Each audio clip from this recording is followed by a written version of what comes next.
कि नसों का दबाव जो है काफी बढ़ चुका है। यहाँ पे काफी दबाव बढ़ चुका है। कैसे मालूम है? ये इसके नीचे का काला हिस्सा देखिए, इसके नीचे का काला हिस्सा एमआरआई की पिक्चर है, एक नॉर्मल पिक्चर है। इसमें हम यहाँ पे जो स्ट्रक्चर दिखा रहे हैं, ये पहली चीज तो ये एमआरआई की T2 सीक्वेंस है। T2 सीक्वेंस में जो पानी है वो सफेद आता है। तो ये जो एरिया है, यही एरिया है नस का एरिया, यही कैनाल का एरिया है, स्पाइनल कैनाल का, जिसके अंदर नस होती है।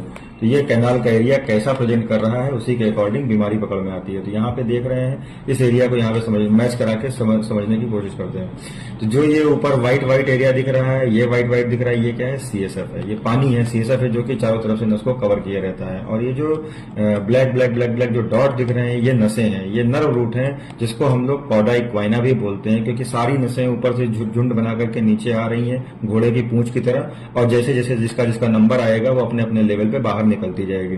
अब नॉर्मली जो नसें होती हैं वो नीचे की तरफ होती हैं, वो ऐसे नीचे की तरफ होती हैं, डिस्क से दूर होती हैं। डिस्क और नस के बीच में पानी होता है, CSF होता है। तो इस तरीके से, और नसें इस तरीके से पड़ी होती हैं। और ये क्या, नस के नीचे जो देख रहे हैं, जो ये सफेद स्ट्रक्चर है, जो कि यहाँ पीला दिखाया है, ये फैट है। फिर से वही कुशन है, ये हड्डी है।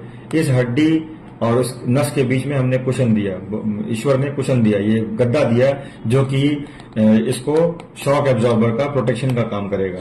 अब आइए आगे बढ़ते हैं। इस स्टेज पे हम देख रहे हैं कि क्या है कि पानी उतना ही है, लेकिन नसें जो है थोड़ी पास आई हैं। ये भी नॉर्मल ही है, नियर नॉर्मल है। एक बस ये है कि कुछ कारण है जिसकी वजह से कुछ कंप्रेशन स्टार्ट हुआ है। कैसे? जो नॉर्मल जो डिस्क का शेप है वो देख रहे हैं, किडनी के शेप का होता है, रेनी फॉर्म, इस तरीके के बीन के शेप का होता है। तो ये शेप यहाँ पे थोड़ा सा गड़बड़ हो रहा है, और किसी कारणवश इसमें दबाव हो रहा है, जिसकी वजह से CSF थोड़ा कम हुआ है, पानी थोड़ा कम हुआ है। और इसके आगे हम क्या देख रहे हैं? इसके आगे हम ये देख रहे हैं कि यहाँ पे पानी बहुत कम हो गया है। यहाँ पे नसें जो नीचे बैठी रहती थी, ये पूरे उसमें किसी कारणवश इसमें दबाव हो रहा है, कोई चीज इनको दबा रही है, और दबाने की वजह से ये क्या हो गई है, पास आकर के इस तरीके से झुंड बना रही है। अब ये जो झुंड है, ये झुंड नसों का झुंड है, जिसमें नसें बिंदी अभी भी दिखाई दे रही हैं, और पानी चारों तरफ घिरी हुई है, लेकिन पानी की मात्रा कम हो गई है। तो यही चीज को हम यहाँ पे इसमें देख सकते हैं। इसमें पानी इतना था, इसमें थोड़ा कम हुआ, इसमें पानी जो है लगभग कम, नसें बिंदी दिखाई दे रही है।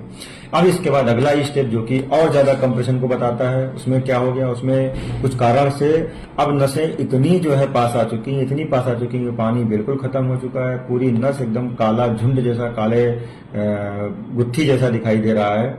लेकिन नीचे देख रहे हैं कि नीचे अभी तक सारे एरिया में फैट गद्दा प्रिजर्व है, शॉक एब्जॉर्बर प्रिजर्व है। यही चीज हम यहाँ पे देख रहे हैं। ये सफेद जो दिख रहा है, ये नीचे जो तिकोना सा फैट अभी तीनों एरिया में प्रिजर्व है। लेकिन धीरे धीरे करके क्या हो रहा है कि नसों का दबाव जो है काफी बढ़ चुका है। यहाँ पे काफी दबाव बढ़ चुका है। कैसे मालूम है?